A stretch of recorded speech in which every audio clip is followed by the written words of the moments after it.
Amy. Welcome to the kitchen at the Blue OK. Today we're making my raw sea vegetable sauerkraut.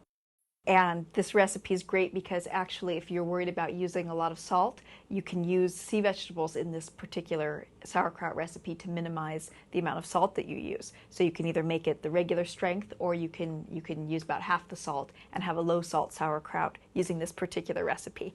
There's a number of variations on it that you'll see on the website as well, but today I want to show you specifically the sea vegetable sauerkraut. So what you're going to need is some prepared cabbage. And I went ahead and took the time to do that already, which is the time-consuming part about making sauerkraut.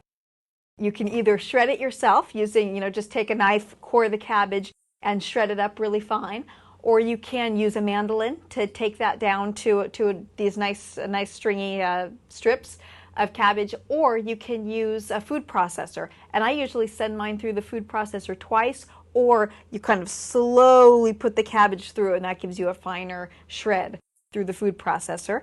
The other things you're going to need are a large glass crock for your sauerkraut, a towel to put over it, and something to weigh it down with. You can use an unopened jar, you can use a jar of water, you could use a scrubbed clean rock, anything with some weight to put the pressure on the sauerkraut, to put the pressure on the cabbage to make the sauerkraut.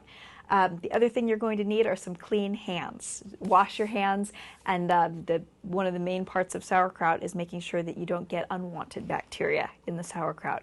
There is healthy bacteria that's good for your intestines that you want in the sauerkraut, but we don't want any unhealthy, unwelcome bacteria. So wash your hands, clean your crock, clean your bowls, dry them out very well, and then we'll get started. For this recipe, I have a little bit of dulse and a blend of arame and hijiki seaweed and some nice Himalayan sea salt here.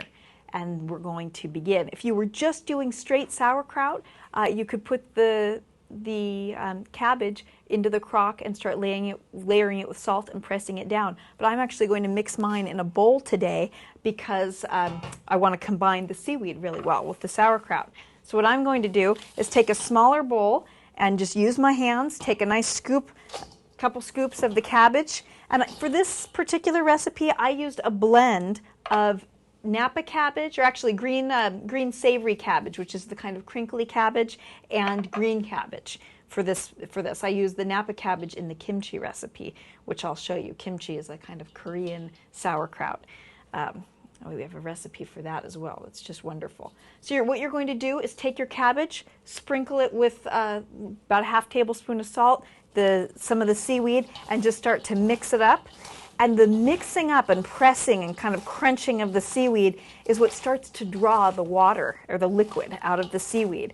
Out of the sauerkraut, the cabbage. And the liquid is what is going to ferment your cabbage into this delicious and nutritious sauerkraut.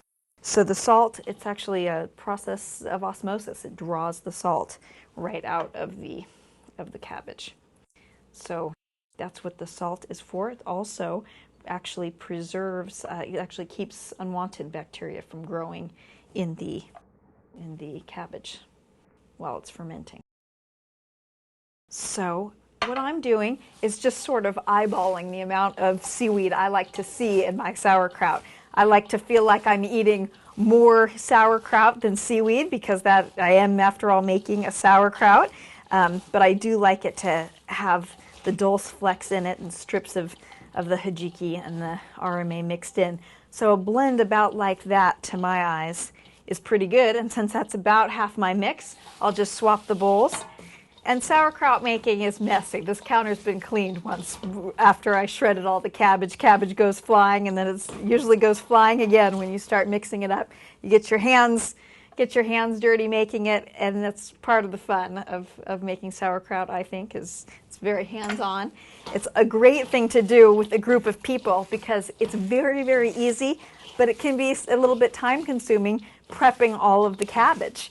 And kimchi is the same thing. You have lots of ingredients that you're prepping, so it's always nice thing to do with friends or people who also enjoy fermented foods like this wonderful sauerkraut. So that's about all the prep you'll need for this, is just to get that well combined, to get that salt mixing up, and You might already be able to see this. I certainly can. It's already getting juicy. So what we're going to do now is move my crock over to the spot where you're going to be able to see me layering it. So you can use your fists to push the sauerkraut down. So I'm going to put a handful in. I want to make sure you can see that really well. And your sauerkraut your cabbage will shrink. So when you first make it, you'll have this full bowl, and then when you start pressing it down, it's going to compress a bit. And you'll start to see some juice coming out of your sauerkraut, but really within the next 2 or 3 days, you should be able to see that, actually not even 2 or 3 days, by tomorrow, by the next day, you should be able to see that the liquid has risen above your cabbage. And if that hasn't happened, all you're going to do is mix up about a tablespoon of salt with a cup of water, that strength of solution, and top off your cabbage. But normally, if you use enough salt in your mixture and press it down really well, it will make enough liquid to cover your sauerkraut. And that's actually what keeps it from molding. And so the fermentation process takes place under that liquid line.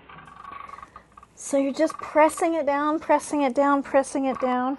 And this cabbage is pressing down really nicely. I chose to show you in this large jar so you can see you could double this recipe and fill it up. Or you can, even in a large crock like this, you can make a half batch. And sometimes it's nice to just see how much cabbage it actually takes. This is 4 heads of cabbage right here to fill.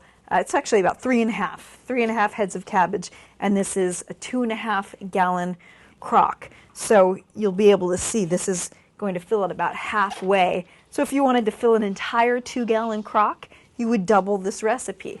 So you're going to take a spatula and kind of scrape down the sides here, because those are the little bits that would mold or start to sour. You want your sourness to come from the fermentation process, not from anything going bad along the top. So just keeping it nice and clean.